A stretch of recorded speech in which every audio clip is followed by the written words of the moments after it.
ആമാശയ സംബന്ധമായ രോഗങ്ങൾ അത് പല രീതിയിലാണ് നമുക്ക് കാണാറ്. ചിലർക്ക് വയറിന്റെ എരിച്ചിൽ അല്ലെങ്കിൽ അസിഡിറ്റി പോലെയുള്ള പ്രശ്നങ്ങൾ, മറ്റു ചിലർക്കാണെങ്കിൽ വയറുവേദന, അൾസറിൻ്റെതായ ബുദ്ധിമുട്ടുകൾ, ഗ്യാസ് ട്രബിൾ, പല കാരണങ്ങൾ കൊണ്ട് പലരും ബ്രേക്ക്ഫാസ്റ്റ് സ്കിപ്പ് ചെയ്യും. ഇവരിലാണ് ഏറ്റവും കൂടുതൽ അസിഡിറ്റിയുടെ പ്രശ്നങ്ങൾ കാണും. അപ്പം എന്തെങ്കിലും ഒരു ഭക്ഷണം ലൈറ്റ് ആയിട്ടാണെങ്കിലും രാവിലെ ബ്രേക്ക്ഫാസ്റ്റ് ഒരിക്കലും സ്കിപ്പ് ചെയ്യരുത്. ഇപ്പം ഇങ്ങനെ ദഹന സംബന്ധമായ ബുദ്ധിമുട്ടുകളൊക്കെ ഉള്ളവരാണെങ്കിൽ ഭക്ഷണം കഴിച്ചു കഴിഞ്ഞിട്ട് ഒരു ഗ്ലാസ് മോര് കുടിക്കുന്നത് വളരെ നല്ലതാണ്.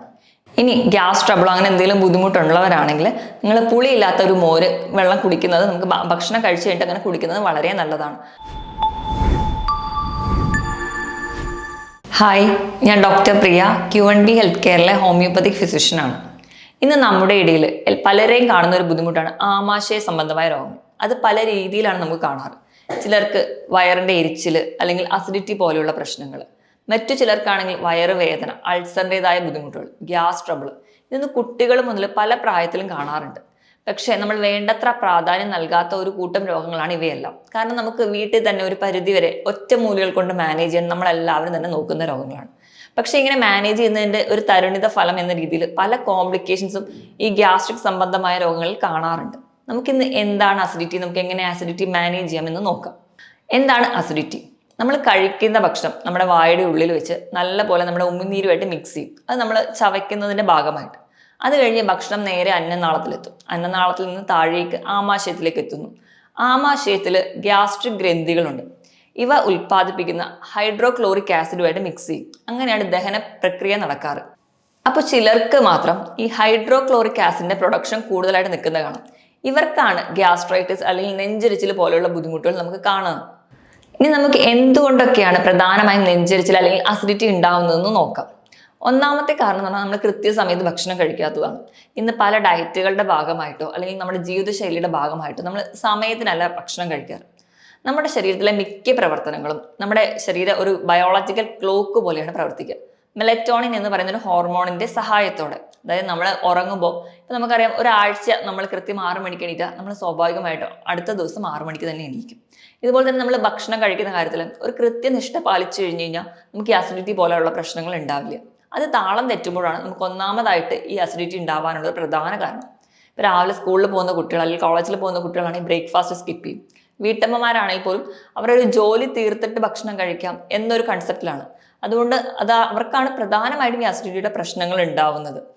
രണ്ടാമതായിട്ട് നമ്മുടെ ഒരു മലയാളികളുടെ പ്രധാന ശീലമാണ് ഭക്ഷണം വയറ് നിറച്ച് കഴിച്ചിട്ട് ഉടനെ പോയി കിടക്കുക. ഇതാണ് അസിഡിറ്റി ഉണ്ടാവാനുള്ള രണ്ടാമതായി പറയുന്ന പ്രധാന കാരണം. മൂന്നാമതായി എടുക്കുകയാണെങ്കിൽ നമ്മുടെ ഭക്ഷണ രീതികളാണ്. ഭക്ഷണ രീതികളിൽ നമുക്കറിയാം, മറ്റ് പല രാജ്യങ്ങളിലെയും വെച്ച് നോക്കുകയാണെങ്കിൽ നമ്മൾ ഇന്ത്യക്കാർ, പ്രത്യേകിച്ച് മലയാളികൾ, ഓവറായിട്ട് മസാല യൂസ് ചെയ്യും. അമിതമായിട്ട് എരിവുള്ള ഭക്ഷണങ്ങൾ കഴിക്കുക. ഇത് സ്ഥിരമായി കഴിക്കുന്നതും നമ്മുടെ ഈ ഗ്യാസ്ട്രിക് മ്യൂക്കോസിനെ സ്റ്റിമുലേറ്റ് ചെയ്യുകയും അതുവഴി നമുക്ക് ആസിഡ് പ്രൊഡക്ഷൻ കൂടാൻ കാരണമാണ്. അതുപോലെ പുകവലി, മദ്യപാനം പോലെയുള്ള ശീലങ്ങൾ. പിന്നെ നമുക്കാണെങ്കിൽ ഇത് മദ്യപാനം കൂടാതെ തന്നെ കോള പോലെയുള്ള ഡ്രിങ്ക്സ്, ഇതിലൊക്കെ ധാരാളം കാർബൺ ഡൈ ഓക്സൈഡ് മിക്സ്ഡ് ആണ്. അപ്പോൾ നമ്മൾ കുടിച്ചു കഴിഞ്ഞ് പെട്ടെന്ന് ഗ്യാസ് ആയിട്ട് വരികയും അത് പെട്ടെന്ന് തന്നെ നെഞ്ചിരിച്ചിലിനും അല്ലെങ്കിൽ അസിഡിറ്റി പോലെയുള്ള പ്രശ്നങ്ങൾക്ക് കാണാം. ഇത് കൂടാതെ തന്നെ മാനസിക സമ്മർദ്ദം, ജോലി സംബന്ധമായിട്ടോ അല്ലെങ്കിൽ നമ്മുടെ കുടുംബ സംബന്ധമായിട്ടോ എന്തെങ്കിലും മാനസിക സമ്മർദ്ദവും ഉള്ളവർക്കും, ഈ ഒരു സ്ട്രെസ്സും ടെൻഷനും ഒക്കെ ഉള്ളവർക്കും അസിഡിറ്റി കൂടുതലായിട്ട് നിൽക്കുന്നത് നമുക്ക് കാണാം. ഇത് കൂടാതെ നമ്മൾ അമിതമായിട്ട് മധുരം കഴിക്കുക, അമിതമായിട്ട് ഉപ്പ് കഴിക്കുക, ബേക്കറി പ്രൊഡക്ട്സ് ഒക്കെ അമിതമായി കഴിക്കുക, അമിതമായി എണ്ണയിൽ വറുത്ത ഭക്ഷണങ്ങൾ കൂടുതലായിട്ട് കഴിക്കുക, ഇവയെല്ലാം കഴിക്കുന്നതും അസിഡിറ്റിക്ക് കാരണമാകും. ഇത് കൂടാതെ നമ്മൾ പ്രോസസ്ഡ് ഫുഡുകൾ, സോസേജുകൾ, കെച്ചപ്പ്, സോസ്, ഇതൊക്കെ നമുക്കറിയുന്ന കുട്ടികൾക്ക് എല്ലാവർക്കും വളരെ പ്രിയപ്പെട്ടത് ഇവയൊക്കെയാണ്. ഇത് അമിതമായി കഴിക്കുകയും അതുപോലെ തന്നെ ഒരുപാട് പ്രിസർവേറ്റീവ്സ്, പ്രധാനമായിട്ടും അജിനോമോട്ടോ അല്ലെങ്കിൽ നമ്മുടെ വീട്ടിലൊക്കെ ഉണ്ടാക്കുന്ന അച്ചാർ അല്ലാതെ പുറത്തുനിന്ന് മേടിക്കുന്ന അച്ചാറുകളിലൊക്കെ ധാരാളം അജിനോമോട്ടോയും അല്ലെങ്കിൽ മറ്റ് പ്രിസർവേറ്റീവ്സ് ഒക്കെ ഉണ്ടാവാറുണ്ട്. ഇതിന്റെ ഭാഗമായിട്ട് അസിഡിറ്റി ഉണ്ടാവും. അതുപോലെ തന്നെ നമ്മൾ കഴിക്കുന്ന ഭക്ഷണത്തിൽ നാരിന്റെ അളവ് കുറവാണെങ്കിൽ, ഇന്ന് നമ്മുടെ ഒരു ലൈഫ് സ്റ്റൈൽ വെച്ചിട്ട് നാരടങ്ങിയ ഭക്ഷണങ്ങളോ പച്ചക്കറികളോ നമ്മൾ വളരെ കുറച്ചേ കഴിക്കാറുള്ളൂ. അതിന്റെ ഭാഗമായിട്ടും ഇന്ന് അസിഡിറ്റി പോലെയുള്ള ബുദ്ധിമുട്ടുകൾ നമ്മുടെ ഇടയിൽ കോമൺ ആയി കാണുന്നുണ്ട്. ഇത് കൂടാതെ പ്രധാനമായി കാണുന്ന ഒരു കാരണം എന്ന് പറഞ്ഞിട്ടുണ്ടെങ്കിൽ നമ്മൾ പല മരുന്നുകൾ കഴിക്കുക. നമ്മുടെ ഡോക്ടറുടെ പ്രത്യേകിച്ച് കൺസൾട്ടേഷൻ ഒന്നും എടുക്കാതെ പെയിൻ കില്ലേഴ്സും അല്ലാതെ തന്നെ നമ്മൾ സ്വയം ചികിത്സിക്കുന്നതിന്റെ ഭാഗമായിട്ടും നമുക്കിന്ന് അസിഡിറ്റി പോലെയുള്ള ബുദ്ധിമുട്ടുകൾ ഉണ്ടാകുന്നുണ്ട്. ഇനി എന്തൊക്കെയാണ് ഒരു അസിഡിറ്റി അല്ലെങ്കിൽ നെഞ്ചരിച്ചിൽ കാണിക്കുന്ന ലക്ഷണങ്ങൾ എന്ന് നോക്കാം. ഏറ്റവും ആദ്യം തന്നെ നമുക്ക് പറയാം, നമ്മുടെ വയറിന്റെ മുകൾ ഭാഗത്തായിട്ട് നമുക്കൊരു എരിച്ചിൽ അല്ലെങ്കിൽ പുകച്ചിൽ, ഏമ്പക്കം ഉണ്ടാവും. ഇപ്പം രാവിലെ എണീറ്റ് നമ്മൾ പല്ല് തേക്കുമ്പോൾ തന്നെ ഒരു വായിൽ ഒരു പുളിച്ച് തികട്ടൽ പോലെ അല്ലെങ്കിൽ ഒരു പിത്തരസം വായിൽ വരുന്ന പോലെ നമുക്ക് തോന്നാറുണ്ട്. ഇതല്ലാതെ ഇത് കണ്ടിന്യൂസ് ആയിട്ട് നിൽക്കുന്ന സമയത്ത് പ്രധാനമായിട്ടും നമുക്ക് തോന്നുന്നത് തൊണ്ടയിൽ ഒരു ഇറിറ്റേഷൻ. അപ്പോൾ ആ പേഷ്യൻസ് ഒക്കെ കൂടുതൽ പറയാറുണ്ട്, ചിലപ്പോൾ അവർ വരുന്നത് തന്നെ എനിക്കൊരു വരണ്ട ചുമയായിട്ടാണ്. അപ്പം നമ്മൾ വരണ്ട ചുമ എന്നൊക്കെ പറയുമ്പോൾ നമ്മളൊരു റെസ്പിറേറ്ററി കണ്ടീഷനിലോട്ട് മാത്രം ചിന്തിക്കും. പക്ഷേ അതല്ല, ഗ്യാസ്ട്രിക് ഒറിജിനായിട്ടും നമുക്ക് ഇന്ന് വരണ്ട ചുമ കാണാറുണ്ട്. അപ്പം ഈ ഒരു എരിവിൻ്റെ ഇറിറ്റേഷൻ എപ്പോഴും തൊണ്ടയിൽ വരുന്നത് കൊണ്ട് തന്നെ നമുക്ക് ഡ്രൈ കഫായിട്ട് പ്രസൻറ്റ് ചെയ്യാറുണ്ട്. ഇതല്ലാതെ തന്നെ അവർക്ക് വയറുവേദന, കുഞ്ഞുങ്ങളൊക്കെ ആണെങ്കിലും അവർക്ക് കൂടുതലും വയറുവേദനയായിട്ടായിരിക്കും പറയുക. അവർക്ക് നെഞ്ചരിച്ചിലോ ചിലപ്പോൾ ആ ഒരു പുളിച്ചത് കേട്ടലോ കൃത്യമായിട്ട് ഡിഫറൻഷ്യേറ്റ് ചെയ്യാൻ പറ്റാതെ വരുമ്പോൾ അവർ കൂടുതലും വയറുവേദനയായിട്ടായിരിക്കും പ്രസൻറ്റ് ചെയ്യുക. ഇങ്ങനെ വരുമ്പോൾ ഭക്ഷണം കൃത്യമായി ദഹിക്കാതെ വരും.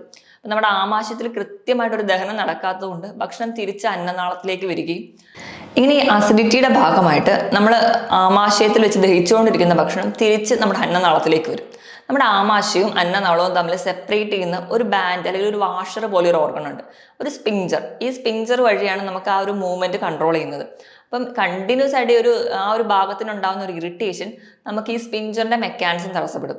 ആ ഒരു കണ്ടീഷനെയാണ് നമ്മൾ ഗ്യാസ്ട്രോ ഈസോഫാജിയൽ റിഫ്ലക്സ് ഡിസീസ് എന്ന് കോമൺ ആയിട്ട് പറയാറ്. ഇങ്ങനെയുള്ള പല പ്രശ്നങ്ങളും ഈ ഒരു നമ്മൾ നിസ്സാരമായി കാണുന്ന നെഞ്ചരിച്ചിലോ അല്ലെങ്കിൽ പുളിച്ചു തകിട്ടിൽ നിന്നോ ഉണ്ടാവുന്നുണ്ട്. ഇത് കൂടാതെ നമുക്കറിയാം നമ്മുടെ വായിൽ അൾസറുകൾ ഇടയ്ക്കിടയ്ക്ക് വരും. പല ആൾക്കാരും പറയുന്നതാണ് ചിലപ്പം വായിൽ പുണ്ണ്. പക്ഷെ നമ്മൾ അതിന് വേണ്ടിയിട്ട് മാത്രം ഒന്ന് ചികിത്സിക്കുമ്പോൾ ഇതിന്റെ ബേസിക് കാരണം എന്ന് പറഞ്ഞാൽ ചിലപ്പോൾ നമ്മുടെ വയറ് ശരിയല്ലാത്തതുകൊണ്ടായിരിക്കും.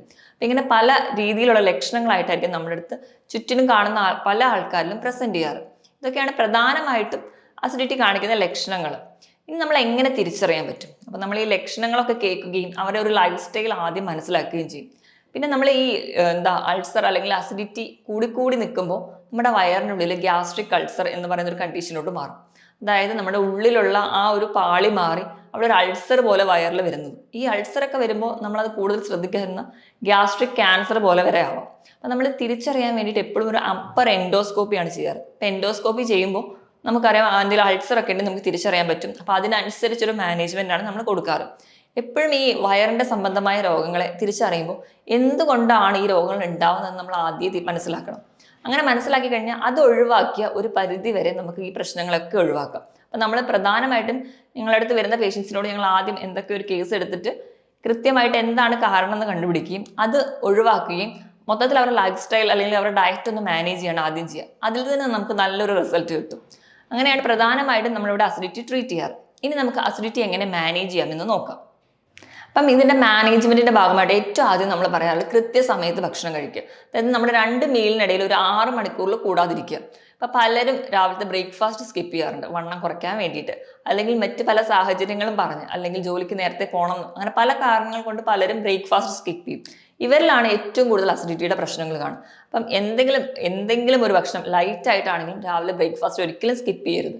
രണ്ടാമതായിട്ട് ഭക്ഷണം കഴിച്ച ഉടനെ കിടക്കാതിരിക്കുക. ഭക്ഷണത്തിന് കിടക്കുന്നതിന് ഒരു 2-3 മണിക്കൂർ മുമ്പിൽ നിങ്ങൾക്ക് ഭക്ഷണം കഴിക്കാൻ വേണ്ടി ശ്രദ്ധിക്കുക. ഒരിക്കലും നമുക്കറിയാം, നമ്മൾ ഉച്ചയ്ക്കാണെങ്കിലും ഒരു സമയം കിട്ടിക്കഴിഞ്ഞാൽ ഭക്ഷണം കഴിക്കാൻ നേരെ കിടക്കുക. രാത്രിയാണെങ്കിലും ആ ഒരു ശീലമാണ്. ഈ 2-3 മണിക്കൂർ മുൻപ് ഭക്ഷണം കഴിക്കുന്നതിനോടൊപ്പം തന്നെ നമ്മൾ രാത്രി ഭക്ഷണം കഴിക്കുമ്പോൾ വയറ് നിറച്ച് ഹെവി ആയി കഴിക്കാതെ എപ്പോഴും ഒരു അരച്ചാൺ വയറ് ഒഴിവാക്കിയിടാൻ വേണ്ടി ശ്രദ്ധിക്കുക. എപ്പോഴും നമ്മൾ പഴയ ആൾക്കാർ തന്നെ പറയാറുണ്ട്, അപ്പോൾ വയറ് നിറച്ച് രാത്രി ഭക്ഷണം കഴിച്ച് കിടക്കാതെ കുറച്ച് ഗ്യാപ്പ് ഇട്ട് കിടക്കാൻ വേണ്ടി നിങ്ങൾ ശ്രദ്ധിക്കുക. ഇങ്ങനെ നിറച്ച് കിടക്കുമ്പോൾ നമുക്ക് വീണ്ടും ആ ഒരു ഗ്യാസ്ട്രോ ഈസോഫാജിയൽ റിഫ്ലക്സ് വന്നിട്ട് നമുക്ക് അസിഡിറ്റി കൂടാൻ കാരണമാകും.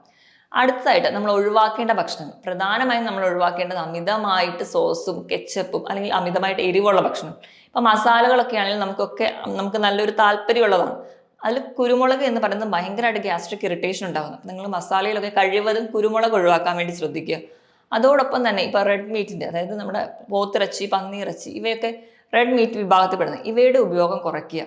നിങ്ങൾ അതുപോലെ തന്നെ കാർബണേറ്റഡ് ഡ്രിങ്ക്സ്, അതുപോലെ പുകവലി, മദ്യപാനം പോലെയുള്ള ശീലങ്ങളുള്ളവരാണെങ്കിൽ മാക്സിമം അത് ആദ്യം തന്നെ ഒഴിവാക്കുക.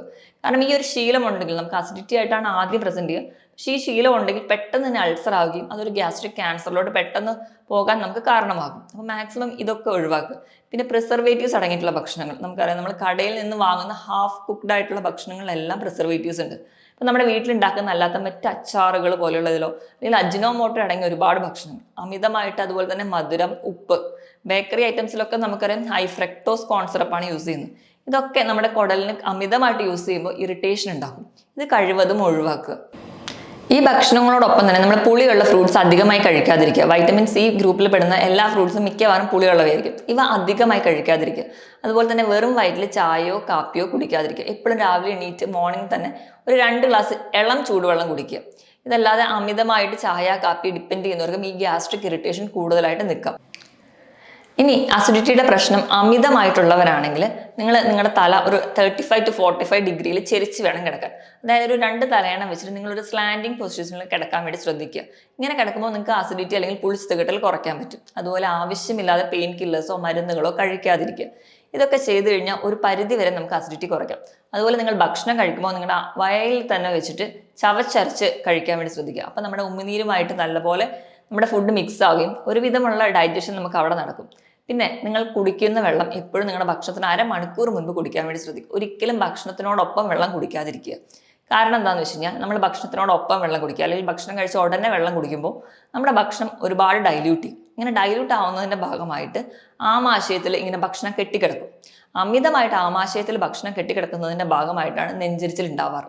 നമ്മൾ ആമാശയത്തിലുള്ള ആ ഒരു ഡൈജഷൻ കഴിഞ്ഞ ഉടനെ അത് വൻകുടലിലോട്ടും ചെറുകുടലിലോട്ടും പോവേണ്ടതാണ്. ഇങ്ങനെ പോകാതെ വരുന്നതിൻ്റെ ഭാഗമായിട്ട് നമുക്ക് നെഞ്ചരിച്ചിലും പുളിച്ചു തേട്ടലും ഉണ്ടാവും. ഈ പറഞ്ഞ കാര്യങ്ങളൊക്കെ ഒഴിവാക്കുകയാണെങ്കിൽ ഒരു പരിധി വരെയൊക്കെ നമുക്ക് അസിഡിറ്റി കുറയ്ക്കാം. ഇനി നമ്മൾ ചെയ്യേണ്ടതല്ലേ കഴിക്കേണ്ട ഭക്ഷണങ്ങൾ എന്തൊക്കെയാണെന്ന് നോക്കാം.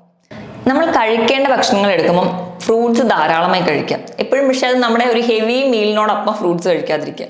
അങ്ങനെ ആകുമ്പോൾ നമ്മുടെ ഒരു ദഹനം കൃത്യമായി നടക്കില്ല. അപ്പോൾ ഫ്രൂട്ട്സിന് വേണ്ടി തന്നെ നമ്മളൊരു സമയം കണ്ടെത്തി ഫ്രൂട്ട്സ് ആയിട്ട് മാത്രം കഴിക്കുക. അല്ലാതെ ഒരിക്കലും ചോറ് കഴിച്ച് കഴിഞ്ഞിട്ട് പഴം കഴിക്കുക ആ ഒരു ശീലം നമ്മൾ ഒഴിവാക്കുക. ഇനി എന്തൊക്കെ ഭക്ഷണം നമ്മൾ കഴിക്കണമെന്ന് നോക്കാം. അധികം പുളിയില്ലാത്ത ഫ്രൂട്ട്സ് ഒക്കെ കഴിക്കാം. തണ്ണിമത്തനും കുക്കുംബറും ഒക്കെ വളരെ നല്ലൊരു ഓപ്ഷനാണ്. അത് നമ്മുടെ വയറിനെ കുറച്ചുകൂടെ തണുപ്പിച്ച് നിർത്താൻ നമ്മളെ സഹായിക്കും. അതോടൊപ്പം തന്നെ നമ്മൾ ഫ്രൂട്ട്സ് കഴിക്കുമ്പോൾ ശ്രദ്ധിക്കേണ്ടത് നമ്മളൊരു ഹെവി മീലിനോടൊപ്പം ഫ്രൂട്ട്സ് കഴിക്കാതിരിക്കുക. അതാവുമ്പോൾ നമ്മുടെ ഡൈജഷൻ പ്രോപ്പറായിട്ട് നടക്കില്ല.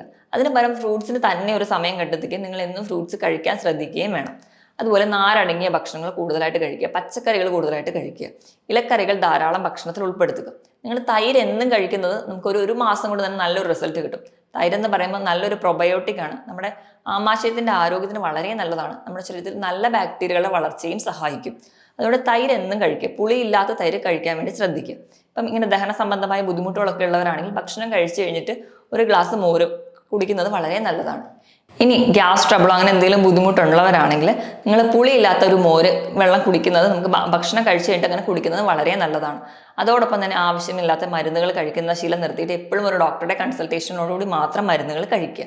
ഇങ്ങനെയൊക്കെ ചെയ്യുകയാണെങ്കിൽ അല്ലെങ്കിൽ നമ്മുടെ ലൈഫ് സ്റ്റൈലിൽ ഇങ്ങനെയൊക്കെയുള്ള ഒരു മോഡിഫിക്കേഷൻ വരുത്തുകയാണെങ്കിൽ നമുക്ക് ഒരു പരിധി വരെ അസിഡിറ്റി പോലെയുള്ള പ്രശ്നങ്ങൾ നിങ്ങൾക്ക് കുറയ്ക്കാം. ഇത് കൂടാതെ തന്നെ ഇപ്പം അമിതവണ്ണമൊക്കെ ഉള്ളവരാണെങ്കിൽ അല്ലെങ്കിൽ വയറ് ചാടി കുടവയറ് പോലെയുള്ള പ്രശ്നമുള്ളവർക്കും അസിഡിറ്റി കാണാറുണ്ട്. അപ്പം അങ്ങനെയൊക്കെ ഉള്ളവരാണെങ്കിൽ നിങ്ങളുടെ ബോഡി വെയിറ്റ് ഒരു 8 മുതൽ 10 കിലോ വരെ കുറയ്ക്കുക. അതായത് നിങ്ങളുടെ ആവറേജ് ബോഡി ഹൈറ്റിനോടൊപ്പം തന്നെ വെയിറ്റും കൂടി മെയിൻറ്റെയിൻ ചെയ്യാൻ വേണ്ടി ശ്രദ്ധിക്കുക. അങ്ങനെ ചെയ്താലും നമുക്ക് നല്ലൊരു റിസൾട്ട് കിട്ടും. കൃത്യമായിട്ട് വ്യായാമം ചെയ്യുക. അതുപോലെ തന്നെ നിങ്ങളുടെ ലൈഫ് സ്റ്റൈലിൻ്റെ ഭാഗമായിട്ട് 2 മുതൽ 3 ലിറ്ററോളം വെള്ളം കുടിക്കാൻ വേണ്ടി ശ്രദ്ധിക്കുക. ഇങ്ങനെയൊക്കെ ചെയ്തു കഴിഞ്ഞാൽ ഒരു പരിധി വരെ നമുക്ക് അസിഡിറ്റി പോലെയുള്ള ബുദ്ധിമുട്ടുകൾ ഉണ്ടാവാതിരിക്കുക. ഇനി ഹോമിയോപ്പതിൻ്റെ കാര്യം എടുക്കുകയാണെങ്കിൽ ഹോമിയോപ്പതിയിൽ ഫലപ്രദമായ ചികിത്സ അസിഡിറ്റിക്ക് ഉണ്ട്. നമ്മൾ തുടക്കത്തിലേ ചികിത്സിക്കുകയാണെങ്കിൽ ഈസി ആയിട്ട് കൺട്രോൾ ചെയ്യാൻ പറ്റുന്ന ഒരു കണ്ടീഷനാണ്. മറ്റൊരു ഹെൽത്ത് ടോപ്പിക്കുമായിട്ട് വീണ്ടും കാണുന്നത് വരെ നന്ദി.